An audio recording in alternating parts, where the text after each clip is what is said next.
إني جزيتهم اليوم بما صبروا أنهم الفائزون. قال كم لبثتم في الأرض عدد سنين؟ قالوا لبثنا يوما أو بعض يوم فاسأل العادين.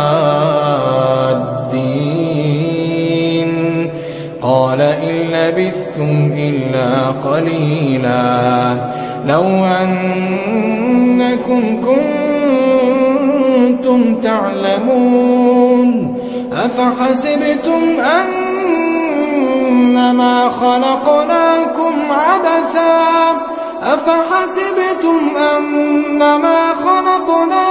عبثا وأنكم إلينا